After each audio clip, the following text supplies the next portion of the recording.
I'm Mike, and this is Enzo. I'm from Canine East. I do dog training, and the types of training that we do is all different types, from people with pets, you know, whether you want a well-behaved dog that's going to listen to you, or a lot of times people come to me and their dogs have issues like jumping up or chewing shoes, stuff like that. So we do pet obedience, and then over my time training, I've trained for dogs, for police dogs, for detection dogs, dogs in the military, search and rescue, like for looking for missing people. So we've done all different types of training. Enzo is a Belgian Malinois, and he'll be a year and a half in, September, I believe. So he's in between a year and a half. I got him when he was about 3 months old. Okay, so people look at him and they're like, wow, what a mellow dog. It's like, no, he's a trained dog. He's definitely not mellow. He's a wild man when it's playtime. Okay, but no, wild meaning like crazy, like you know how you guys get crazy sometimes and your parents are like, go outside and wrestle or things like that. So he's got a lot of energy. And from training, that's where he learns, like how you guys, you know, you're sitting nicely and you're hanging out and stuff. So it's where I do a lot of work with him to get him to listen. But he also needs his crazy, wild playtime, okay?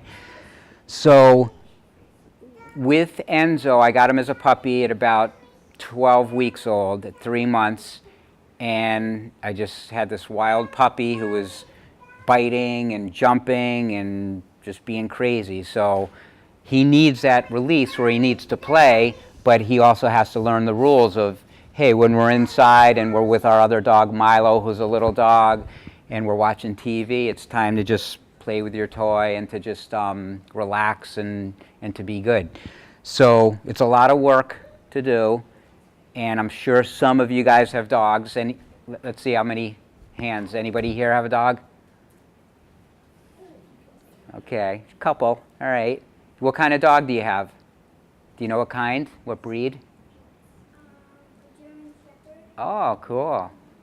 So, and he looks kind of like Enzo, right? Yeah. A lot of people think Enzo is a German Shepherd. He's a herding breed, the same family of dogs, but the Belgian Malinois is similar. Okay. Who else has a dog and what kind? Anyone else? What kind? Golden Retriever. How old? 1.5. Cool. I grew up with a Golden Retriever. They're cool dogs. I just started a puppy with training. They're fun. So as far as just getting into a little bit how dogs work and understand and listen and stuff, they're pack animals, meaning that if they were in the wild, okay, same thing as like wolves, they would form a pack or a family. Like your family is like a pack, okay? So they're pack animals, and someone in the pack is going to be the leader, okay? That's called the alpha, right? So he's the one who kind of makes the rules. And the way that he gets to be that way is just by being the strongest dog, okay? So some of the other dogs may challenge him as they get older, and there's a saying, might makes right in the dog world, where the strongest dog is going to be the boss. Okay, if there was 20 dogs in here and they all wanted this bone, they would just fight for it, and the strongest one would win. Okay, so dogs don't have like timeouts or things like that, or they're not like with people how, you know, you may have something that you're playing with, and then your parents may say, okay, now it's time for your brother or sister to share. Dogs don't work that way. They're just like, whoever's the strongest is going to get it, right? So he's in my pack, my family, and we have another dog, and there's other people. So he's learned where his place is within my pack, and that's where I'm the alpha to him, okay? And it's not being mean, but it's just showing him, hey, I make the rules. Because if I didn't make the rules, then he'd be making the rules and doing his own thing, and that would just get us into trouble, okay? So even though I'm making the rules for him, I have to be fair to him and understand what his needs are as far as taking care of him with feeding and going to the vets and getting exercise and playing and stuff like that. So I have to be a responsible alpha leader for him, okay? And in training, there's one way of training is by taking something. It's called motivation, like food or whatever, and then using that, giving him a command, and he gets the reward. And then the other way of training is to correct undesired behavior, which what we do with that is just with a training collar. When he does something wrong, it's just giving a quick jerk of the leash with a training collar. And what his mother would do when he was a pup to correct him is she would nip at his neck. So it's the same type of idea. Okay, so they understand that, where it's the same thing that his mother would do, but we're doing it with the equipment. All right, so any questions so far on anything? Okay, so what I'm going to do is I'm going to work him a little bit just to show you a little of what we're doing, okay? Free time. Okay, so I just told him free time, and that means that's play time or that he doesn't have to be working. He was in a down when you guys first came in, and even though you're coming in and it's a new situation, he's never been here before, you know, I want him to listen just so I don't need him running around and bouncing off the walls and being a crazy man. So that's from the training. So the different stages of training, first we have to teach the dogs what the commands mean. Okay, so I have to speak in a way that he can understand that, or communicate in a way of teaching him what a command means. So for instance, if I have something that he wants, like this toy, let's go, okay, or his bone, what I do is, with a motivator, the trick is it has to be the most interesting thing for it to work, okay? So I can use this all I want, okay, but see how he's like, hey, there's something else that's more interesting, all right, and he's looking to me for that, and that's because his favorite toy is over there, all right?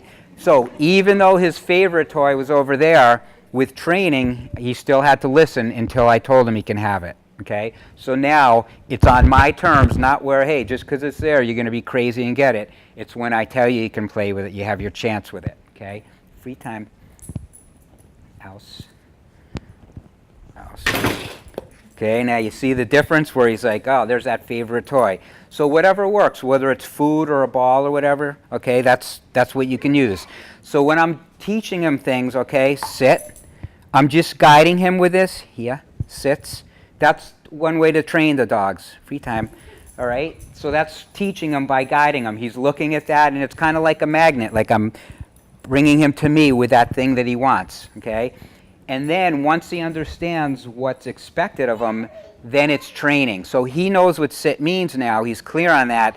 So now training is he has to sit no matter what the situation. Sits. Sits. Bleib. Okay, so he's now in a sit-stay until I tell him otherwise. Free time. Good boy. All right, and he's trained in German. That's the commands that you're hearing. Like I have casual English commands like free time or go lay down, stuff like that. But his precise obedience commands are in German. Okay, so Platz. That was his down command. And even though he wants the ball, okay, I'm telling him, nope, you got to lay down now. Free time. Okay, so you see how he's waiting for it. Now the thing is, if he never got this ball and I was always doing commands with him, that would be frustrating for him. Okay, it'd be like if you guys always had to work and do homework and you never got to go outside and play. So it's balanced. Okay.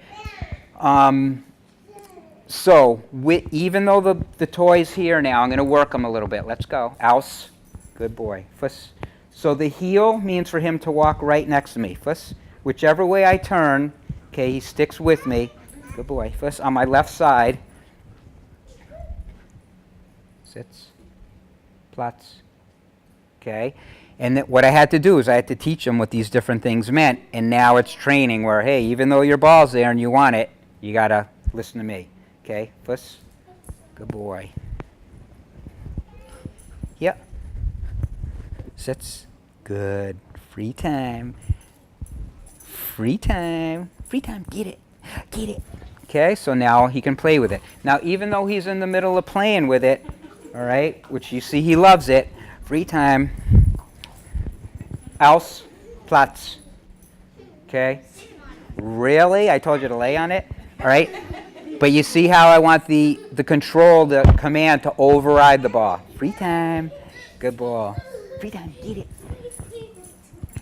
Okay, so that shows you a little bit about training and whatever type of work people are going to do, whether it's just, you know, a family pet that you want to listen and you can do more things and bring them places with you and stuff, or if it's like a high trained dog for, you know, finding drugs or explosives or getting the bad guy. This is all the foundation work where I want a happy, energetic, confident dog, but also that we're getting control, and then you branch off into the different areas of what we want to train them for. All right, so I know I'm throwing a lot to you guys, so why don't we just go around the room if we have any questions, okay? Just anything about Enzo or training or what I do or anything. So anybody have any questions? No? Do you guys want to, does anybody want to greet Enzo, like pat him? Okay, so what I'm going to do is I'm going to just come around with him, okay? And then you guys could just put your hands out and just let him sniff you. Free time. Free time. Good boy. Who's that, huh? Easy. Okay, now he's so crazy and hyper, I got to control him just because if he had his own way, he would just get in there and wrestle with you and play and just thinking like you're another puppy. So with training, it's where, you know, I'm going to control him a little bit as far as keeping him where he's not being a crazy man. So I'm going to do this, guys. If you want to come up, all right, just maybe like say a couple at a time. You just can come up and just kind of pat him, okay? Good boy. Free time. Easy. Easy, bud. Easy. Good boy. Yep.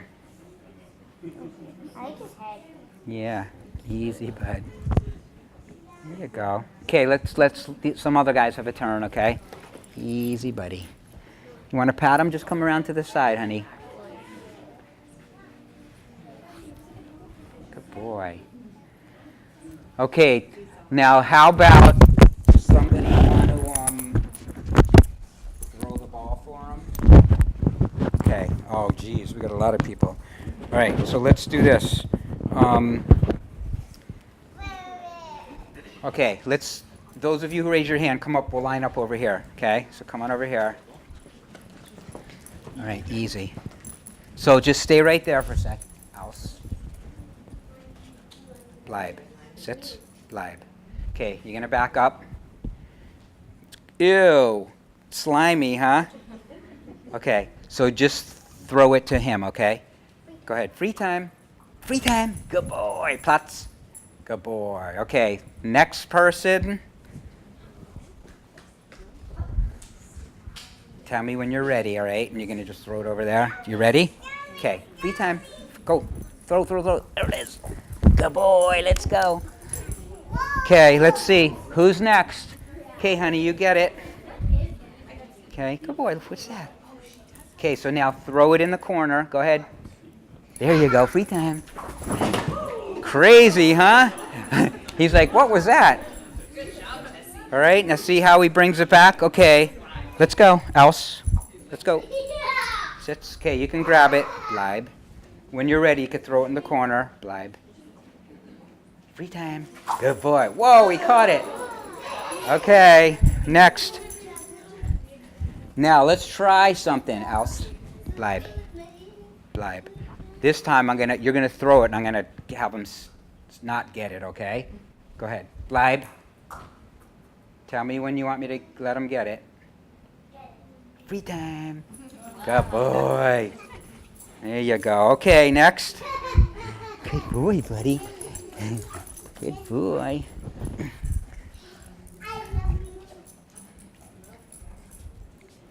Aus. Okay, honey, why don't you come grab it?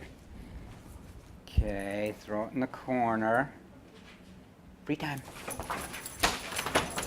Good boy. Okay, next. Aus. Bleib. It's nice and slimy. Throw it in the corner. Free time. Not a boy. 2 more. Good boy.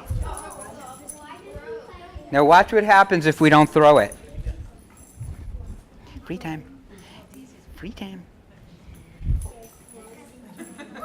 See, I was like, play with me. Aus. Sits. Bleib. Okay, throw it in the corner. Free time. Whoa! Caught it.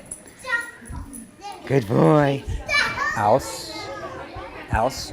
Bleib. Let's see if we could throw it and he'll catch it, okay? So you're going to take it and then back up a little. Bleib. You're going to just, underhand, just throw it right to him. Free time. Oh, he caught it. Okay, Platz. All right, so with this type of dog, with working a little, you guys see the Malinois, you see German Shepherd, you see Labs for different types of work, but the Malinois is just a crazy, lives for it's called a high prey or play drive. He lives for the ball. So with doing work, like with finding drugs or finding lost people, his way is, we teach him by indicating, by giving an indication that there's something here that, like a drug, that he gets his ball, okay? And his drives, this is what he lives for, okay? Hop, hop, hop, hop. Good boy, good boy. Okay, see how he's just crazy for it? Hop, hop. Platz, bleib, bleib. Okay, easy. Let's go. All right. So now imagine if he was like this all the time, okay? Imagine if I was trying to sleep or watch TV and he was just doing this all the time. Okay, so he needs this, but he also, it's the balance. So sometimes you got to work, Platz, and sometimes you get your toy. All right? All right. So guys, yep. Bleib. Bleib. It's different. Like, I'm with him all the time, so I have that luxury where typically like with people with pets, I say, if you can work your dog like 3 times a day, like 15 minutes, short periods often, just starting with like the heel, the sit, the down, the come. But then as far as things like jumping or like chewing on things, that's just setting it up where you don't give the dog the opportunity to get away with it where you can't correct it. So you don't want to put him in a situation like here. I know I have this level of control, so he's ready for that. But from a puppy in the beginning, I wouldn't try to tell him to stay while I'm throwing the ball because I didn't have that control yet. So every dog's different. Like typically, I'd say within like 3 months since I had him, I got him at like 3 months, and then when he was like 6 months, he was pretty much at this level, not as clean. But that's because I'm with them all the time. Different departments, like when I worked with the state police in 1991, we certified 12 canines, and it was an 18-week program. And it was actually, I don't remember if that was 12 or 18 weeks. It was a while ago, but it was every day for like 12 weeks. And then that's what they did. Then they brought them back for the detection work afterwards. So that was like different things that they were training for, so it was just really intense and all day. So every dog's different, and the big thing is how much time we're putting in, you know? It's like, I just try not to let him get away with things right from the beginning, knowing he's going to turn out to be this big, strong dog, so he's just learned what he can do and can't do. All right? Yes? What's that? He's a boy. Enzo's a boy. And why the German? You know, I like English and German because they're one-syllable commands. I've had multiple dogs, and so I had one dog in English, one dog in German, just so they'd have their own language. I've had dogs trained like in Czech. It's too many commands. French, it's too many syllables. That's why I don't like that. French is like that. So the German and English I prefer because it's one syllable and it's just a quick, fast response. A lot of working dogs are trained in the different languages now. You know, 30 years ago it was like rare, you know, as far as it was different, but now so many people are doing it. But it's just, I just happen to train him in that language. And is it so that you guide the training, right? So nothing I ever say Well, the thing with that, it's like amongst working dog people, a lot of people train them in German or the other commands. But in that, most people in this, you know, where I have them out and about don't know the commands. But regardless, like I've had dogs train in English and I've taught them to ignore other people. So if you gave him a command, the same command, and I was giving him the command, he'd listen to me over you. but he doesn't know you, where I would never do that with like a family member because it wouldn't be fair to him because I want him to listen to different people. So yeah, that's, years ago it wasn't as common. It is common now, and a lot of people are like, oh, that's cool, and they do it. But you could use any sound or whatever. I always say, this guy I know who was like Mr. Surfer, he used to say chill to his dog to lay down. That worked for him, and that's what he used. So you could use anything, just be consistent. There was a guy actually in Cambridge, a canine officer years ago.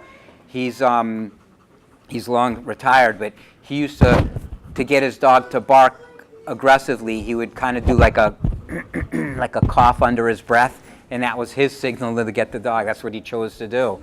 So you can use whatever you want. You just be consistent. So. And I noticed you were fairly quiet. Yeah. Start training a bit more. You know what? I save the energy for when I need to. And the thing is, like, if I bring them somewhere or into a bank or whatever, it's like I don't want to have to yell at them. And I remember working, there was a big agency that I worked with years ago when I first met them. They were all screaming at their dogs. They're like, sit, stay. I'm like, guys, you have nowhere to go from there. If I raise my voice at him, he's like, hey, that's that extra, like, something's going on there. So it's just kind of quiet and firm. And then we also get into hand commands. Hey, let's go, buddy. Sits. Bleib. Sits. Bleib. Okay, so I still want to have control visually. Like if I'm in a situation that he can't hear me, as long as he could see me, or vice versa. So I like to have the visual hand commands as well as the verbal voice commands. Free time. Free time. Okay, any other questions, gang? Anybody? Yep. A certain time? Yeah, my schedule is usually throughout the day he goes to classes with me and he's hanging out and doing stuff and he gets exercise. Like with the hot weather, I try to, if I'm between a class and I could bring him swimming and stuff.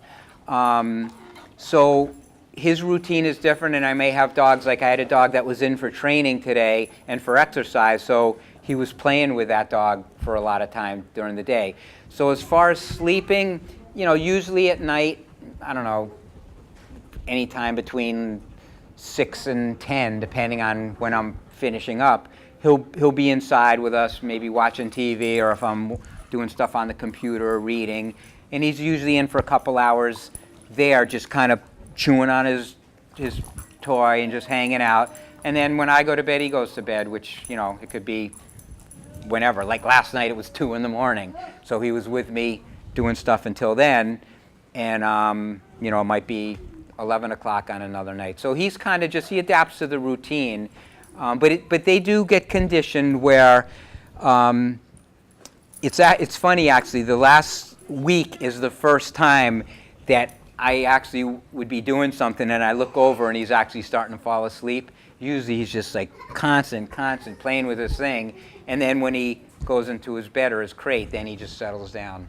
So they get into the routine. But my routine changes, so he just adapts to it. But if it was something where, you always go to bed at 9 o'clock and you always get up at a certain time, they get into that routine. All right? Yes? Yep. I have no problem with it. Where I do have a problem is if the dog has challenging issues, because the place orientation is big, them being at your level like king of the hill. So if I have a dog that's challenging the handlers, they're not allowed to. They're at the foot of the bed. I often tell people, like, their situation may change. Like I might have, a single person that they let the dog do that, and then they meet someone a couple years later and the other person doesn't like it. And that's a big change for the dog. So I try to point things out of how things could be later. So I try to teach them, like today actually, I was a friend who has 2 dogs. He just got a new puppy. And I pointed out to him, you know what, your new puppy is always with your older dog, and that the bond is so deep, they're becoming the most important thing to each other. That puppy, she needs her certain time away, because there's going to be a time when they can't be together, whether the other one passes on or something changes, and that's a huge change. So Not only that, it's where I don't, when I have multiple dogs, I like them to look to me as a leader, not to like look at each other as the most important thing. So that's part of it. But the big thing was just that this puppy was only with him all the time. And then if something changes, that's going to be huge. So start now. By sometimes she goes out alone, you take her for the day, you take the other one, just so they learn that independence. All right, but yeah. So the only sleeping on the bed and all that, coming up on the couch is no problem. If there's a challenge, then we fix that first. And then the other thing too is just kind of, I like the dog to not do it, especially the big dogs. They learn not to do it, and then once they know the rules, then when I invite them, they come up. Okay, because then that way, if I go visit someone and they're always used to just being up on the couch with me, that person might not like it. So this way, they're just used to like, hey, I just don't go up there until I'm invited. And then if it's a situation that that person doesn't want the dogs on the furniture, it's not stressing the dog out because, you know, so it's that way of thinking. And little dogs, you know, you pick your battles, okay? Where with him, free time, buddy, get it, free time. Okay, like, you know, I hang out with him and I'm playing and stuff and doing things. So I might be watching TV and he'll come and he'll like lay on me and we'll be hanging. Right, where if I had a dog that was challenging me, I wouldn't let that happen. Where no, I'm above you all the time. All right, and another thing too is just there's a thing called the alpha rollover. Okay, so what I'm doing right now is I'm dominating him. Okay, and he learns to just relax and not to fight me. So if I have to do things like clean his teeth or the veterinarians have to check him out, cut his nails, it's hard enough me like doing his nails.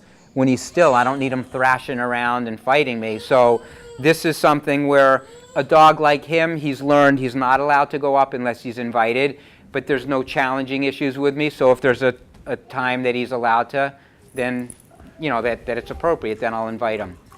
So, what are you doing, you clown? Okay, anybody else? Yep. Does he know how to play fetch? Oh, yeah. Free time.